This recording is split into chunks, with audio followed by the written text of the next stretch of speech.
Hey guys, అందరికీ vanakkam. So ఈరోజు కూడా కాలేజ్కి లేట్ అయింది. సో మీరు ఏమనుకోకండి, నాది డైలీ లేట్ అవుతుంది. కాలేజ్ 9:30 క్లాసెస్ అయితే మేము 10:45కి క్లాస్ లోపలికి వెళ్తాం. చూడండి, ఈరోజు కూడా చాలామంది బయట నుంచి ఉన్నారు. అందులో మేము ఇంకా మా హెచ్ఓడి సార్ వచ్చి మాకు వార్నింగ్ ఇచ్చి పంపించారు క్లాస్కి అయితే. సో వెళ్ళిన తర్వాత ఇంకా మంచిగా రాసుకుంటున్నాను, ఎందుకంటే నేను గుడ్ గర్ల్ కదా. సో వర్క్స్ అని కంప్లీట్ చేసుకుంటున్నాను.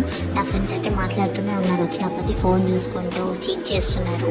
సో నేను అలా కాదు, మంచిగా క్లాసెస్ విని కంప్లీట్ చేసుకున్న కాలేజ్. ఇలా వెళ్తుంటే ఇంకా నా ఫ్రెండ్స్ ఉండి జోక్స్ వేశారు పాపం అని చెప్పి మేము కూడా నవ్వాము. వాళ్ళు వేసిన జోక్ వాళ్ళకి అర్థం కాదు, అయినా సరే నవ్వాలి కదా అన్నట్టు నవ్వినాము. తర్వాత మెల్లిగా అయితే నడుచుకుంటూ మా హాస్టల్కి అయితే వెళ్ళిపోయాం. కాసేపు అంటే వాళ్ళు కూడా దొబ్బేశారు హాస్టల్ నుంచి.